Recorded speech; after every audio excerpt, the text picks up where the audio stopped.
Picture this.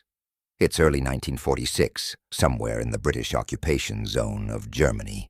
The war has been over for months, but its aftermath is only beginning to reveal itself in full horror. A woman in her mid-30s stands at the edge of a British military checkpoint. Her coat, once probably nice, hangs loosely on a frame that's lost too much weight too quickly. Her hands shake, whether from cold, hunger, or fear.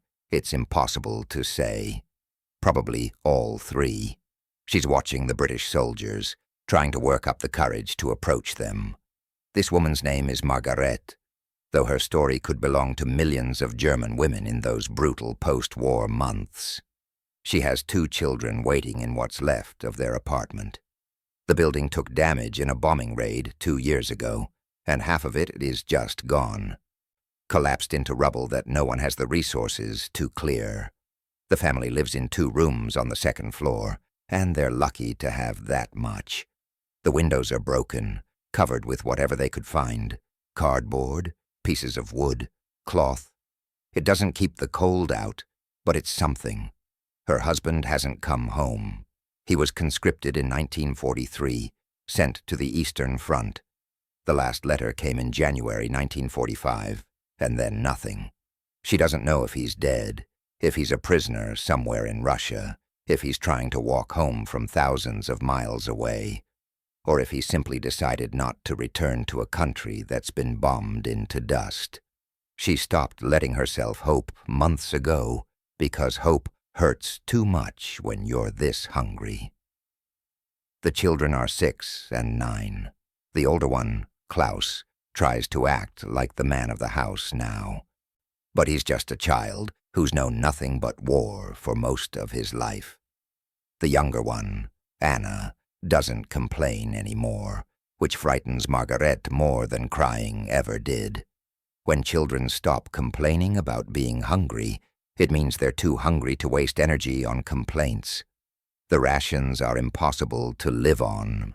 Officially, German civilians in the British zone are supposed to receive 1,150 calories per day, but that's on paper. In reality, the distribution system is chaos. Supply lines are shattered. The farms have been stripped bare, first by the German military and then by the advancing Allied armies. What little food exists goes to the occupation forces first, which makes sense from a military standpoint, but doesn't help when you're watching your children waste away. Margaret has sold or traded everything the family owned that had any value. Her wedding ring went months ago. The nice dishes her mother gave her when she married. Her husband's tools. The children's good clothes. Even the books. Everything that could be exchanged for food is gone. All that's left are things too damaged or too worthless for anyone to want, and the items she's kept because losing them would mean losing the last threads of who they used to be. She's tried everything she can think of. She and the children search through rubble for anything edible. They're not alone. There are others doing the same thing. Old people and children mostly, competing for potato peels and scraps. She's made soup from grass and nettles. She's traded sexual favors for food, though she tries not to think about that. Tries to section it off in her mind as something that happened to someone else, something necessary for survival that has nothing to do with who she really is. But it's not enough. It's never enough. Klaus is developing sores that won't heal, a sign of malnutrition. Anna stopped growing. The doctor, when Margarete managed to find one who would see them, said the children needed protein, fats, vitamins, things that might as well be on the moon for all the access she has to them. He gave her a sympathetic look and nothing else because he had nothing else to give. So now she's here, at this checkpoint, where British soldiers control the flow of people and supplies. She's watched them for 3 days, trying to work up the courage, trying to figure out which one might listen, which one might help. She knows how the soldiers see her. She can see it in their faces when they look at German women. Some show contempt. These are the people who brought Hitler to power, who cheered as their armies invaded country after country, who looked the other way while their neighbors disappeared. Some show pity, but pity without action is just another form of cruelty. Some show something darker, and she's learned to avoid those ones. The soldier she's been watching is young, maybe 22 or 23. He has red hair and freckles and a face that doesn't look hard yet. He's been here for a few days, and she's seen him give cigarettes to an old man, seen him help a woman pick up parcels she'd dropped. Small kindnesses, but they're something. They suggest he might still see Germans as human beings rather than just defeated enemies. She takes a breath and walks toward him. Every step feels like walking through deep water. Her pride, what's left of it, screams at her to stop, to not debase herself like this, to not beg from the enemy. But pride can't feed her children. Pride is a luxury she can't afford. The soldier notices her approaching. His hand doesn't go to his weapon, which is a good sign. Some of the soldiers are jumpy, treat any approaching German as a potential threat. He just watches her, his expression neutral, waiting to see what she wants. She stops a respectful distance away, the words she's rehearsed in her broken English stick in her throat. How do you beg? How do you ask your former enemy to save your children's lives? She opens her mouth and nothing comes out. She tries again. Please, she says, and her voice breaks on that single word. My children, they are hungry. Please, if you have anything at all. The soldier's expression doesn't change. He doesn't say anything. The silence stretches out, and Margaret feels something inside her start to crack. She's prepared for rejection, expected it even, but the not knowing, the waiting for his response, is unbearable. How many children? He finally asks. His German is terrible, heavily accented, but she understands him. 2, she says. 6 years and 9 years. Please. He looks at her for a long moment. She can't read what he's thinking. Is he judging her? Feeling sorry for her? Annoyed that she's bothering him? She doesn't know. She just knows that she's shaking, and that tears are running down her face, even though she didn't want to cry, didn't want to show that much weakness. Then the soldier does something she doesn't expect. He turns and walks away. For a moment, Margaret thinks that's it. He's dismissed her, and she's failed. The despair that hits her is physical, like being punched. She stands there, not sure what to do next, whether to try another soldier or just give up and go home to her hungry children with nothing. But the soldier hasn't left the checkpoint. He's gone to a supply truck parked nearby. She watches as he opens the back and rummages around inside. He pulls out something. She can't see what from this distance. And then another thing, and another. He stuffs items into his jacket and under his arm and then walks back toward her.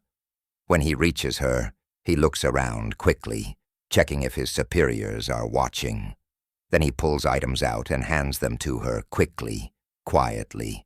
A tin of meat, a chocolate bar, a small bag of flour, hard biscuits. Another tin.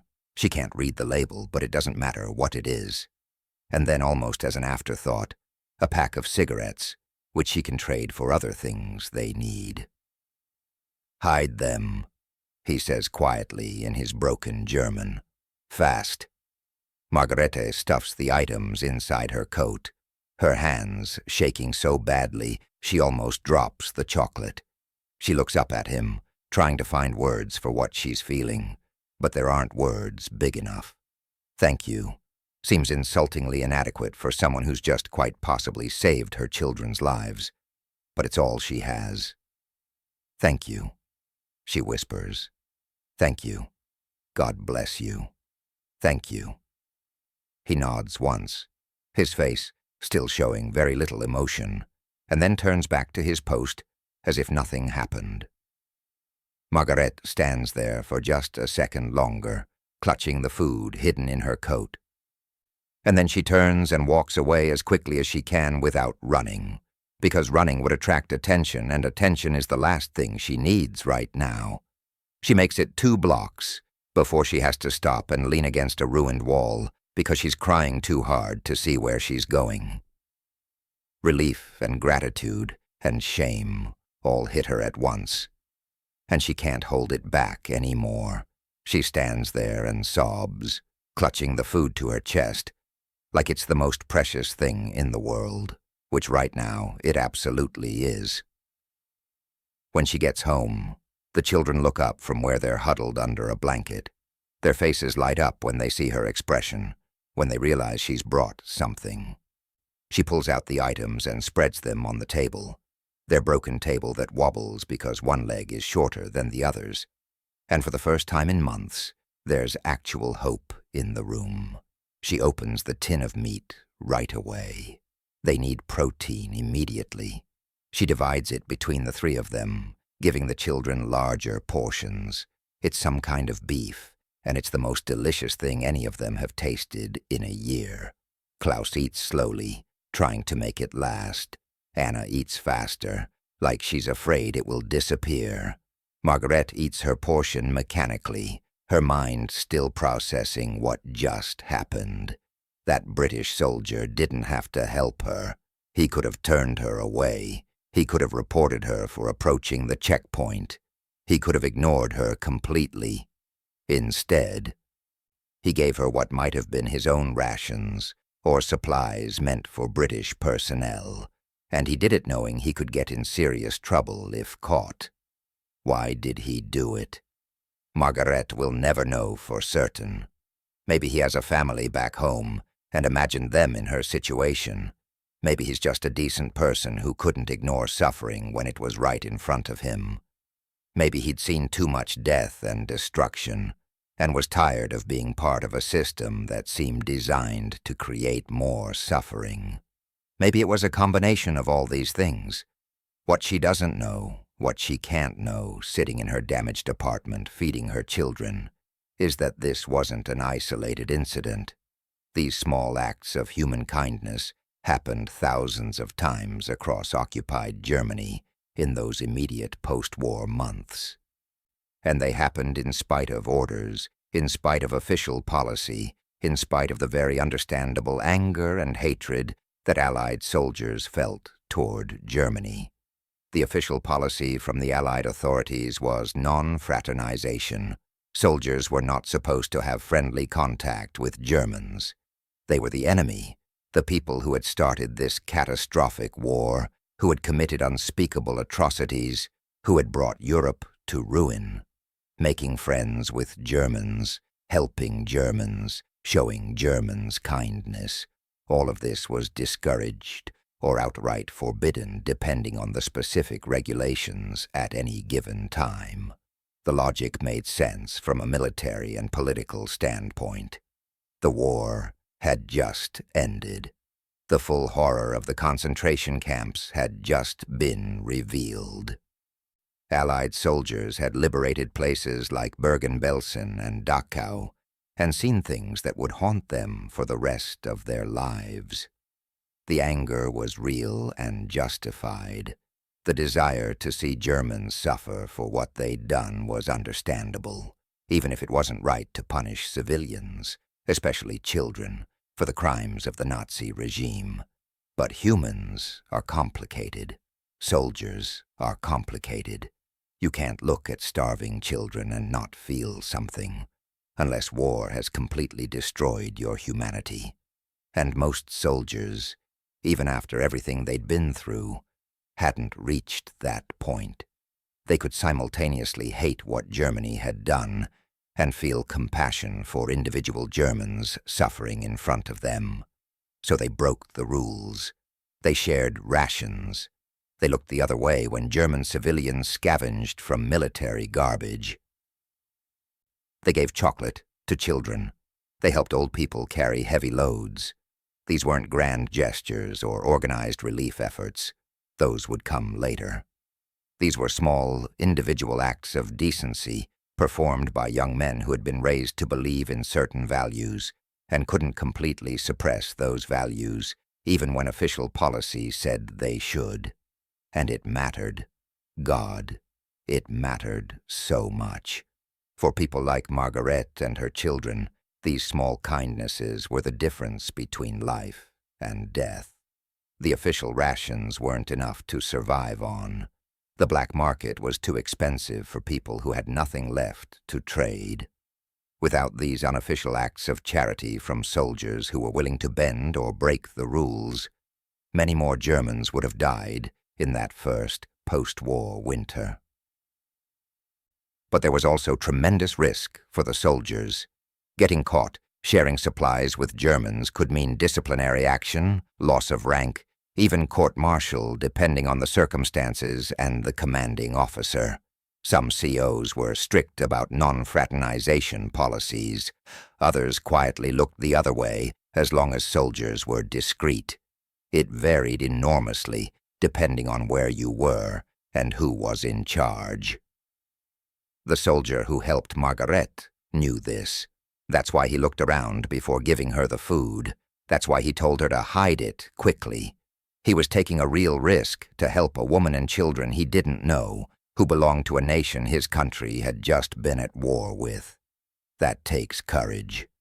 Maybe a different kind of courage than battlefield courage, but courage nonetheless. For Margarete, that moment at the checkpoint became a turning point. Not in any dramatic sense. Her life was still incredibly difficult. The children were still hungry more often than not. Winter was still brutal. Her husband still hadn't come home. But psychologically, something shifted. Someone had seen her suffering and responded with compassion rather than contempt. Someone had treated her as a human being rather than just a defeated enemy. That mattered more than the food itself, though the food was desperately important. She went back to that checkpoint several more times over the following weeks. Sometimes the same soldier was there. Sometimes he wasn't. When he was there, he would occasionally slip her something small, a tin, some crackers, cigarettes to trade. They never spoke beyond brief, minimal exchanges. She never learned his name. He never learned hers. Their interaction existed in this strange liminal space, neither friendship nor transaction, just one human helping another in whatever small way circumstances allowed. Other women noticed.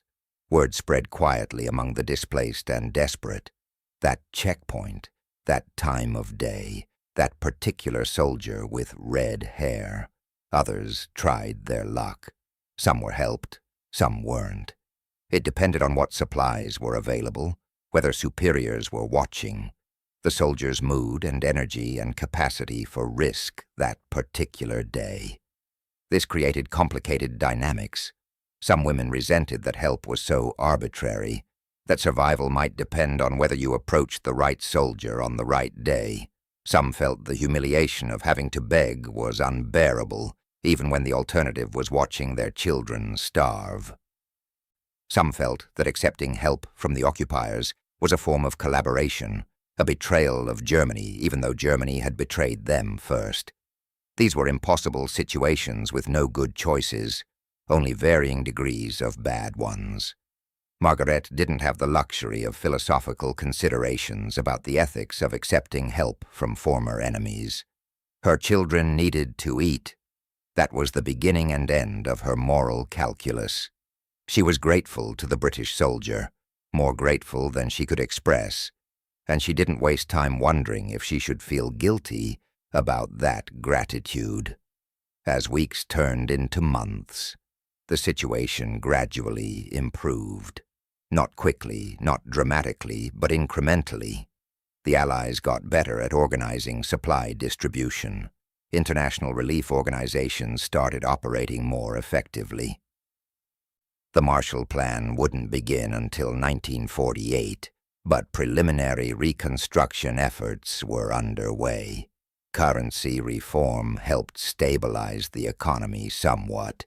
Black markets became more functional, even if they remained expensive. The soldier disappeared at some point. Margaret went to the checkpoint one day, and he wasn't there. She never saw him again. Maybe he was transferred to another post. Maybe he went home to Britain. Maybe something happened to him. Even in occupied Germany, soldiers sometimes died in accidents or from illness or occasional violence. She never found out, but she didn't forget him.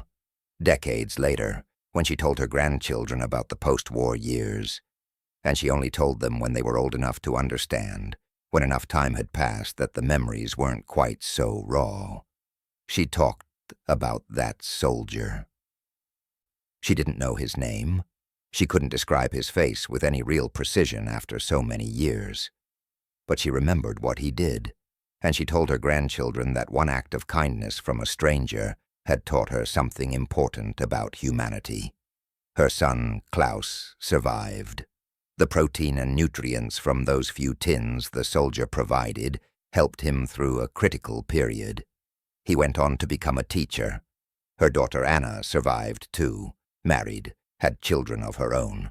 Margaret's husband never came home. She eventually received confirmation that he'd died in a Soviet POW camp in 1946.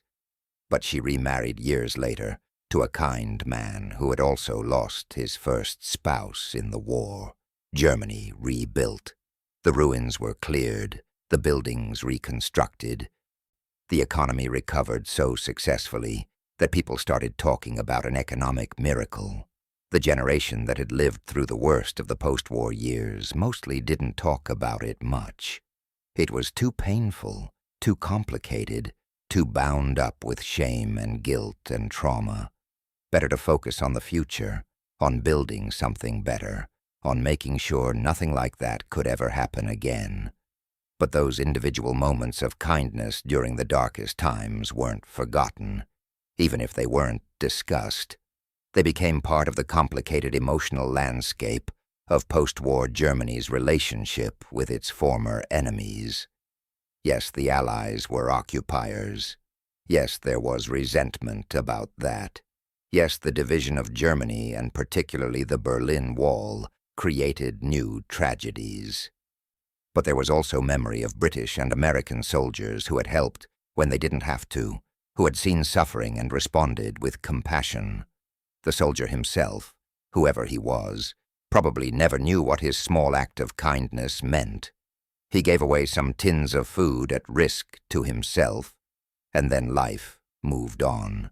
Maybe he went home to Britain and resumed a civilian life, and rarely thought about his time in occupied Germany.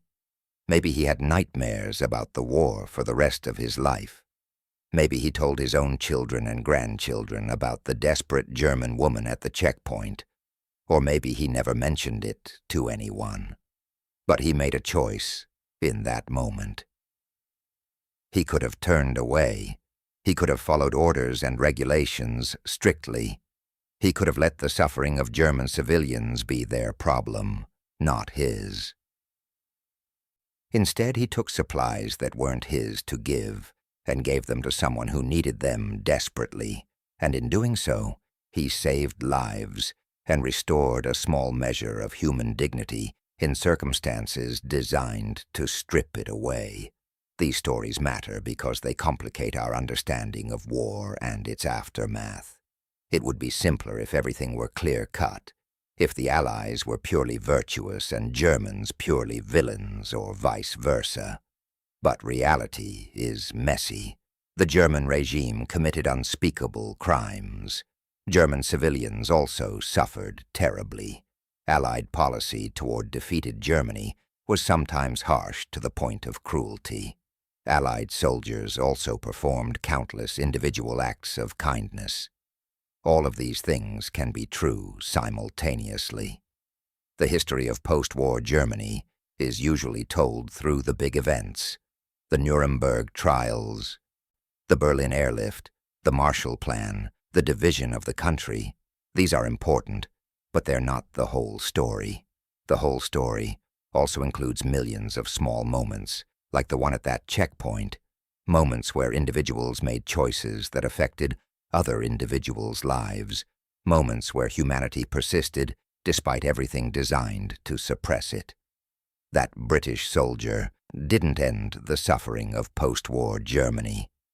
Margaret's life didn't become easy. Her children still knew hunger and cold and fear. But for one moment, someone saw her suffering and chose to alleviate it within the small power he had, and sometimes that's all any of us can do. See the suffering in front of us and respond with whatever capacity for kindness we have available, regardless of tribal loyalties or official policies or who's supposed to be the enemy. This is what compassion looks like in practice. Not grand gestures or policy changes or international agreements, though those matter too, but also the small, risky, technically against the rules decision to give food to starving children because they're starving children, and that's reason enough. The decision to see a human being rather than an enemy. The decision that in this moment, right now, alleviating suffering matters more than following orders. And maybe that's the real lesson of that encounter at the checkpoint. Not that one side was good and the other bad, not that suffering excuses what came before, or that kindness erases crimes, but simply this, that even in the worst circumstances, even when systems and policies and histories and hatreds push toward cruelty, individuals still have choices. They can choose to see each other as human. They can choose compassion over contempt. They can choose to help when help is desperately needed, even when, especially when, it comes at personal risk. That unnamed British soldier made that choice. And because he did, 2 children survived, who might not have otherwise. Because he did, one woman's faith in human decency was restored, at a moment when she had every reason to lose it. Because he did, decades later, grandchildren would hear a story about humanity persisting in inhumane times. It didn't fix everything. It couldn't. But it mattered. These small kindnesses always matter, even when, especially when, everything else seems designed to crush them out of existence.